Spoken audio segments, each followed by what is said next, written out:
राघव एक freelance architect था। पुराने और जर्जर हो चुके महलों को नया रूप देना उसकी खासियत थी। उसे इतिहास से लगाव था, लेकिन डर से नहीं। उसके लिए हर टूटी दीवार एक मौका थी और हर वीरान इमारत एक नया प्रोजेक्ट। एक दिन उसे एक अजीब सा ऑफर मिला। बंगाल के एक दूरदराज इलाके में एक पुरानी जमींदारी हवेली थी, जिसे हेरिटेज होटल में बदलना था। पैसे इतने थे कि राघव का करियर बदल सकता था, लेकिन एक शर्त थी, उसे वहीं रहकर काम करना होगा और काम जल्दी खत्म करना होगा।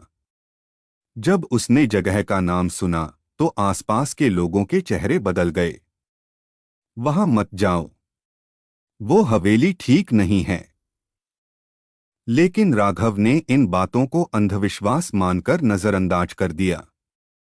हवेली का पहला दृश्य। जब राघव हवेली पहुंचा तो सूरज ढल रहा था। सामने खड़ी हवेली किसी डरावने सपने जैसी लग रही थी। उसकी दीवारों पर काई जमी थी, खिड़कियां टूटी हुई थीं और दरवाजा खुद ही हवा में हिल रहा था, जैसे वो उसे अंदर आने का न्योता दे रही हो। दरवाजे पर एक बूढ़ा आदमी खड़ा था। सदानंद, आप ही राघव बाबू हैं? उसने धीमी आवाज में पूछा। राघव ने सिर हिलाया। सदानंद की आंखों में एक अजीब डर था, जैसे वो कुछ कहना चाहता हो लेकिन कह नहीं पा रहा। चेतावनी।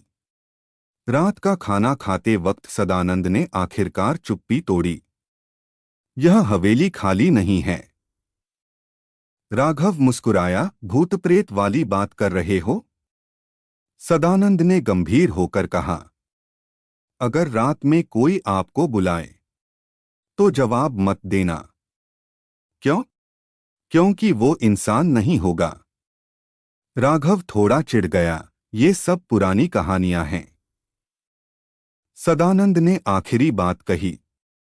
तीसरी आवाज का इंतजार करना। उससे पहले नहीं। पहली रात। रात गहरी हो चुकी थी। हवेली के अंदर अजीब सा सन्नाटा था। राघव अपने कमरे में बैठा नक्शे बना रहा था कि अचानक राघव, उसके हाथ रुक गए। ये आवाज बहुत जानी पहचानी थी। राघव, दरवाजा खोलो। उसका दिल तेजी से धड़कने लगा। ये आवाज उसके दोस्त समीर की थी, जो 2 साल पहले एक एक्सीडेंट में मर चुका था। राघव, मैं हूं। राघव धीरे धीरे दरवाजे की तरफ बढ़ा, लेकिन तभी उसे सदानंद की बात याद आई। पहली आवाज पर जवाब नहीं देना। दूसरी आवाज। कुछ सेकंड की खामोशी के बाद फिर आवाज आई। राघव, प्लीज, दरवाजा खोलो। अब आवाज में दर्द था, जैसे कोई सच में मदद मांग रहा हो। राघव का हाथ दरवाजे के हैंडल पर था। उसकी आंखों में आंसू आ गए। लेकिन तीसरी आवाज अभी तक नहीं आई थी। उसने खुद को रोका। भय का असली रूप। अचानक दरवाजे पर जोर से खटखटाहट हुई। धड़ धड़ धड़। राघव, खोलो। अब आवाज गुस्से में बदल चुकी थी। राघव पीछे हट गया। तुम मुझे अंदर क्यों नहीं आने दे रहे? फिर सन्नाटा। और फिर धीरे धीरे खिड़की के बाहर कोई चलने लगा। खरोंचने की आवाज। राघव, मुझे देखो। नमक का घेरा। डर के मारे राघव ने जल्दी से नमक उठाया और अपने चारों ओर एक घेरा बना लिया। जैसे ही उसने घेरा पूरा किया, खिड़की के बाहर एक साया दिखा। वो इंसान जैसा था, लेकिन उसका चेहरा नहीं था, सिर्फ अंधेरा। तुम बच नहीं सकते। चालाकी का खेल। अचानक आवाज नरम हो गई। राघव, बस एक चीज बाहर दे दो। मैं चला जाऊंगा। क्या? तुम्हारा फोन? राघव समझ गया, ये उसे बाहर निकालने की कोशिश कर रही है। तुम खुद क्यों नहीं ले लेते? कुछ सेकंड चुप्पी रही। फिर आवाज फुसफुसाई, क्योंकि मैं अंदर नहीं आ सकता। सच्चाई। सुबह होते ही सदानंद ने सब बताया। ये नशी है। ये किसी अपने की आवाज बनकर बुलाती है, और जो इसके झांसे में आ जाए वो कभी वापस नहीं आता। राघव अब डर चुका था, ये यहां क्यों है? सदानंद ने कहा, किसी ने इसे बुलाया था, एक पुतुल में आत्मा बांधकर। पुतुल का रहस्य। दोनों हवेली के पीछे गए। जमीन खोदने पर एक पुरानी गुड़िया मिली।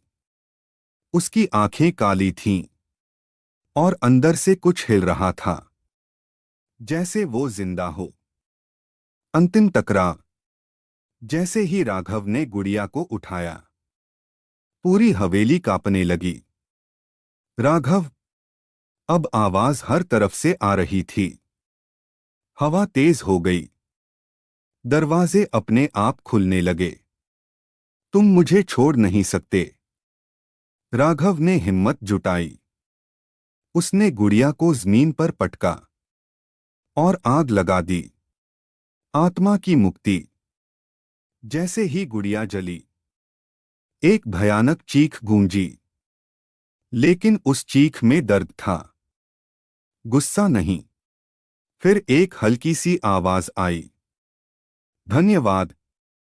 वो समीर था, असली खलनायक। सदानंद ने बताया, ये सब एक आदमी ने किया था, खजाने के लालच में। उसका नाम था शक्तिपद। अंत या शुरुआत? कुछ दिनों बाद शक्तिपद उसी हवेली के पास आया। उसे लगा अब सब सुरक्षित है। लेकिन जैसे ही वो अंदर गया, एक आवाज आई, शक्तिपद। वो रुका। फिर दूसरी आवाज, शक्तिपद। उसके चेहरे पर डर आ गया। वो तीसरी आवाज का इंतजार करने लगा, लेकिन तीसरी आवाज कभी नहीं आई। और अंधेरे में कुछ मुस्कुरा रहा था। The end.